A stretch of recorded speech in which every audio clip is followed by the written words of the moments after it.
Sabe o que as mulheres fizeram?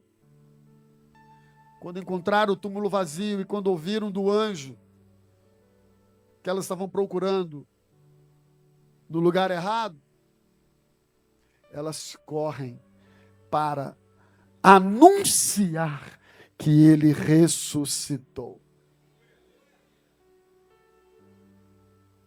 Às vezes, as nossas expectativas estão erradas.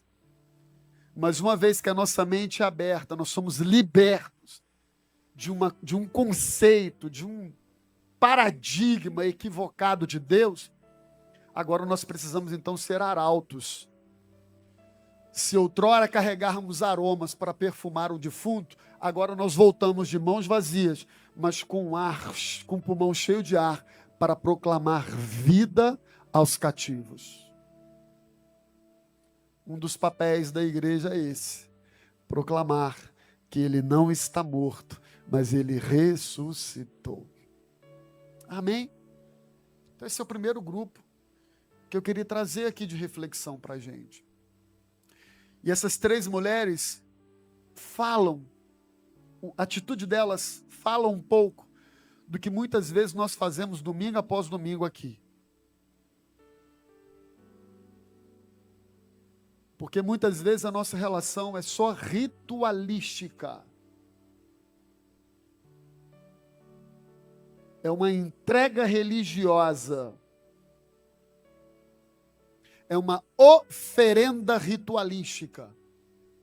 Eu venho a este lugar e ofereço um rito para uma divindade que eu não conheço, com quem eu não falo, com quem eu não compartilho a vida, com quem eu não me relaciono. Então, se Jesus está vivo, pare de levar perfumes como se ele tivesse morto. Passe a se relacionar com ele como uma pessoa. Amém ou não amém? Dia após dia. Porque nós não estamos aqui para perfumar cadáver. Nós estamos aqui para proclamar vida. E vida com abundância. Amém, Casa Aberta?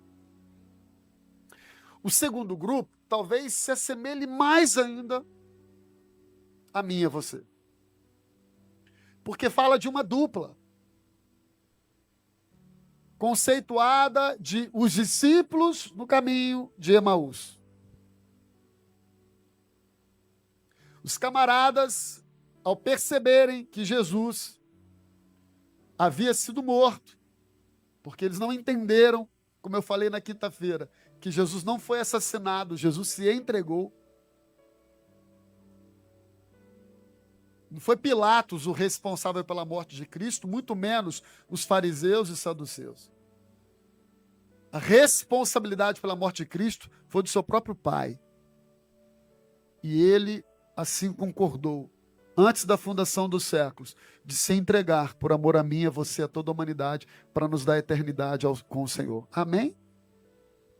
Tudo bem. Só que esses dois discípulos, muito parecidos com a sociedade dos nossos dias, tinha também uma outra expectativa acerca de Jesus. Que foi o texto que a gente leu. E Jesus foi caminhando com esses caras. As mulheres viram o túmulo vazio, Jesus estava ressurreto, e aí ele vai ao encontro desses dois camaradas, caminho de Emaús.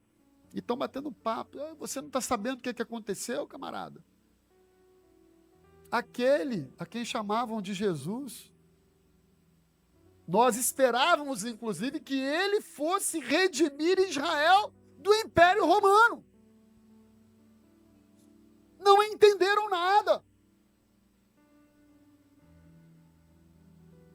Estavam esperando um Jesus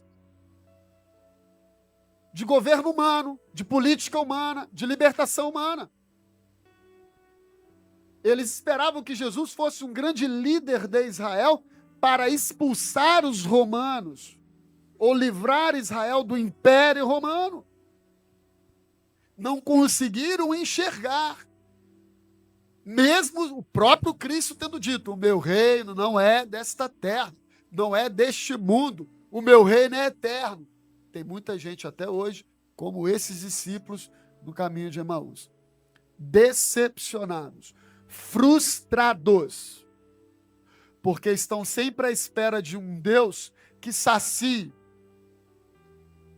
que resolva as suas próprias questões, as suas próprias demandas.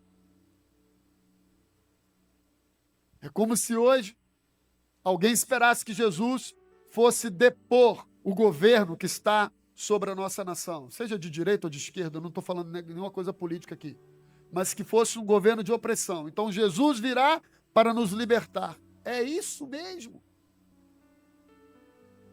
Essa é a nossa maior expectativa. Quão miseráveis somos. Se nós acharmos que o sacrifício de Jesus veio para nos dar uma boa vida nessa terra. Nós somos os mais miseráveis dos homens se nós pensarmos dessa forma. Porque a herança que nos está reservada, irmão, é incomparável.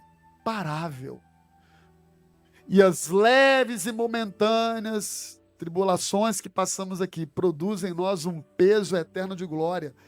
O que está por vir não se compara a nenhum sucesso, a nenhuma bênção, a nenhuma conquista dessa terra. Você crê nisso, irmão?